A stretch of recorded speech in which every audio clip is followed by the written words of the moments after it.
So let's try the elimination method. That's what we're going to call it, elimination method.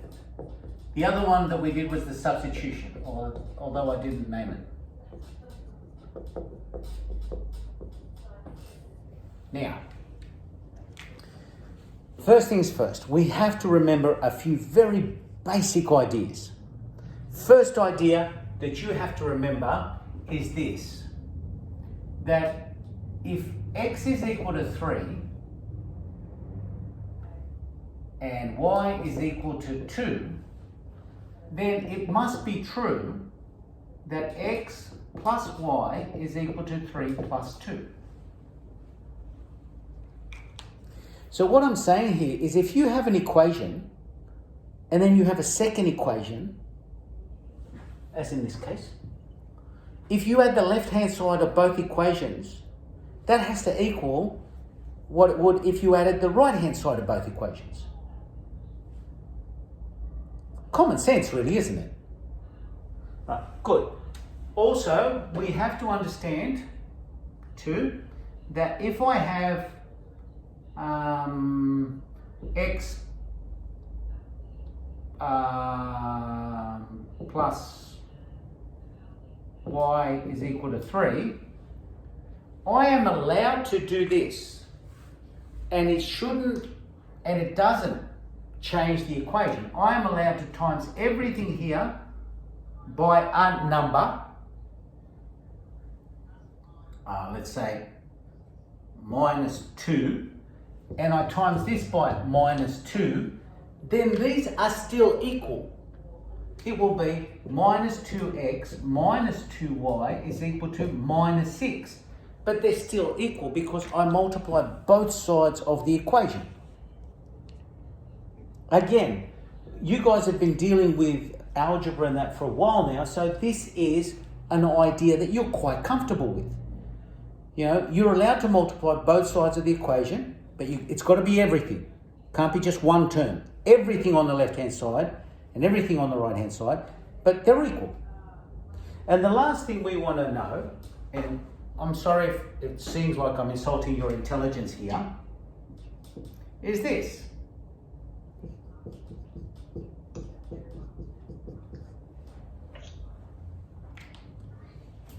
I know, kind of stupid, right?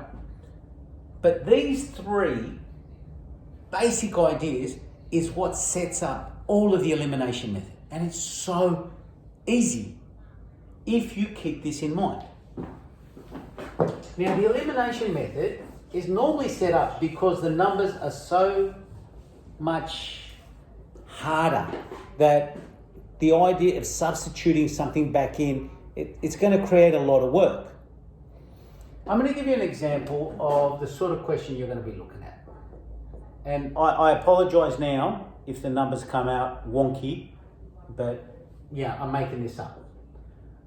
Let's say 3x plus 2y is equal to 7 and minus 2x plus 5y is equal to 1. They're my two equations. You can see how you could still use the substitution method. You could find, for example, x or y and then sub it into that, but there are going to be a lot of fractions involved because everything's got a coefficient. It won't be hard, it would just be messy. And in cases like this, Julia, you with me? Over here. Thank you. All right. All right. No, it's Julia McCluskey. She was like, her mouth was even open. Yeah. Sorry, did someone have that's going to go on the internet. Did someone have a question? Are those pluses? These are pluses. Okay, thank you. And that's a minus. Now, so what we do here is we look for the easy option, right? Now, to me, the easy option is always that two things, if they're exactly the same, but one's a plus and one's a minus, they go to zero when they add, right? So one of the things that strikes me about this question is this one's already plus and this one's already minus. Great. But one's got a coefficient of 3 and one's got a coefficient of 2. That's not so great. But look at what I can do because of this. Look. I times everything by 2. And in this case, I times everything by 3. Now what happens? Now they're still equal, remember? I'm allowed to do this. So let's rewrite the equations again. In this case here, this would be 6x plus 4y is equal to 14. Great. For equation number 2, when I multiply it out by 3, I get minus 6x plus 15y is equal to 3.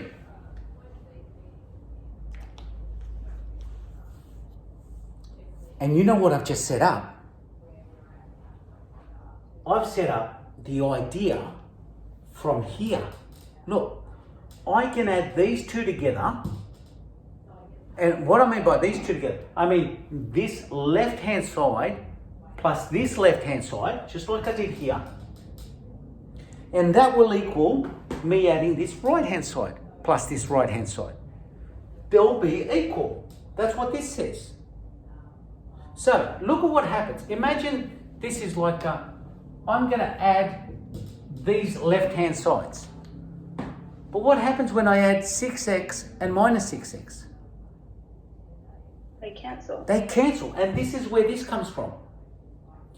So they will cancel to give me 0. And But for how do you know what to times the first two equations by? that's why we set it up so they will cancel, and that's why they got times by 2 and 3 on purpose. Does that make sense? Yeah, I just don't know how you got 2 and 3. Because you see what I decided, and I probably should have explained this a bit better. When with my originals, I wanted to eliminate these two. Yeah. So when I want to eliminate those two, the only way I can eliminate them is for them to look exactly the same, only one of them to be positive and one of them to be negative.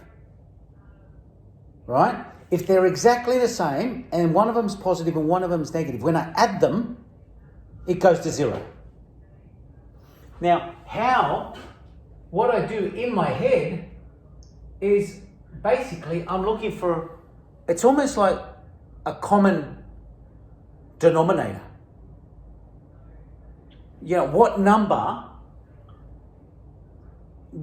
does both 3 and 2 go into? Oh, 6.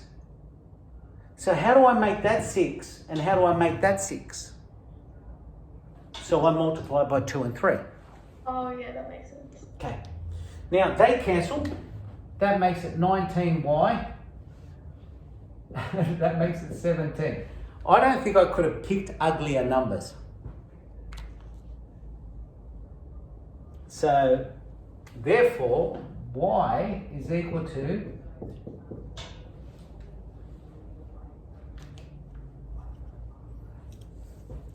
Now, I apologise again for the numbers. They truly did come out spectacularly horrible. And I'm not going to worry about doing it right now. But you know how I would find x? I would take this and I would just sub it into one of these. And the numbers would be horrible, but you have calculators and just you would find x. Would you just leave that as a fraction? Yeah, I'd leave it as a fraction. Certainly wouldn't go as a decimal. Okay. Wait, did you minus 4 and 15? Like, minus No. It's plus. I'm adding these. Oh. So when I add these, that's 0. When I add these, that's 19. Oh, right. I thought that was 11. No, it's 19. And then when I add these, that's 17.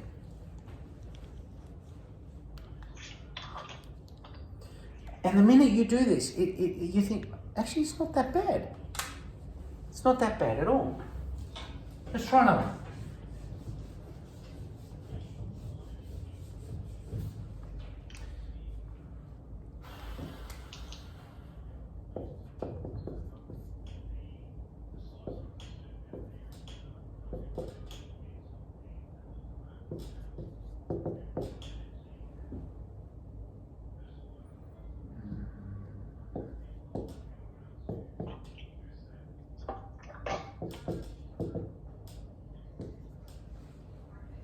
Okay. Is that a plus 3y or a minus 3y?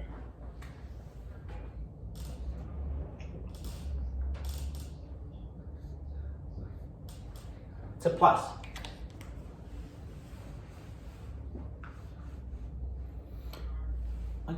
I can actually probably bring this forward a bit. Or is it okay? It's good. All right. Fine then. Okay. All right. So what I'm going to ask you to do. All right. So let's pick someone. Evie, choose what we want to get rid of. X or Y. It's up to you. X. X. Let's get rid of X. Now, I want these to look exactly the same. Now, what number does 4 and 2 both go into? 8. 8 would be an answer, but it's not the best answer. Why not? You don't know. Because it goes with 4. Because 4. They both go into 4. Remember, it's almost like I want the lowest common But don't you have to times them multiple. both by something? Sorry? Don't you have to times them both by something? You don't because this here, if I'm happy with what it looks like, it can just stay there. It doesn't matter. It'll be like timesing it by 1. Oh, okay. Okay? And this here is 2. If I what would I have to multiply all of this by so that this became 4x? 2. 2. Now, there is a problem here. -2. It has to be negative because I want them to cancel out when I add them. So what I do, I times it by -2. Now notice I'm only going to times one equation. That's all right.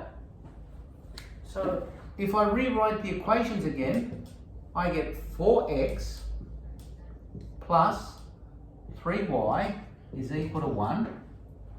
But then I get minus 4x minus 8y is equal to minus 6. Why did you times it by -2? Because you see, what I do, the way that I teach elimination method is that I always want you to add the left-hand side and the right-hand side. Now, if you're going to add them, they've got to cancel out to give you 0, don't they? So I want one of them to be plus and one of them to be minus. In general, is there a rule that if they have the same sign at the start that you subtract them? Yeah, if you're going to get rid of them and they're both positive, you've got to make one of them negative. So yes, if they've got the same sign and you want to get rid of that, you're going to have to multiply one of them by a negative number. Okay. Okay. But look at what happens here. Because they're exactly the same, what happens when I add them? They cancel out. They cancel out, gone. The x has been eliminated. What's 3 plus minus 8y? What happens when I add those two together? What do I get? Is it -5y? Yep. And what happens here when I add those two together? 5.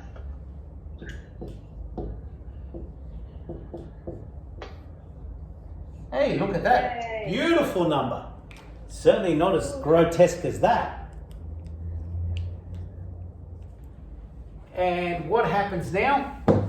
Well, because the number's so much easier, and I'm not going to be traumatized by it, I'm going to go back to one of my original equations. Does it matter which one I use? No. No, doesn't. Just choose one. Whichever one you think is easier. It doesn't matter.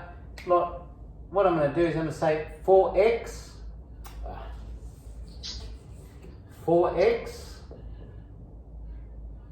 plus 3y. Well, y is 1. Is equal to 1. So 4x plus 3 is equal to 1. 4x is equal to minus 2. X must be equal to minus 2 on 4. X is equal to minus a half.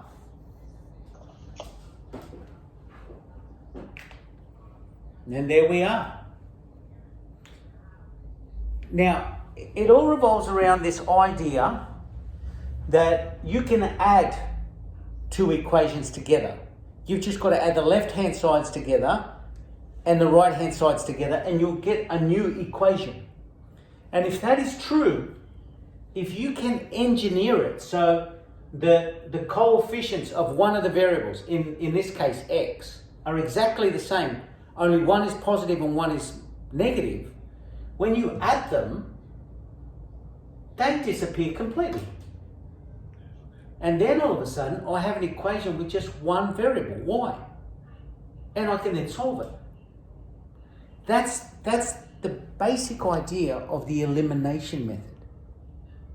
So we have the substitution method, which finds a variable and then puts it back into the other equation, or we have the elimination method.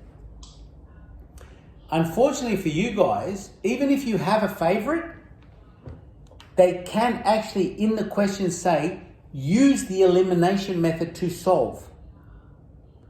And then you'll go, oh, but I love the substitution method. Don't care. They've actually said it in the question, so you're locked in. Okay? Any questions? No. Oh.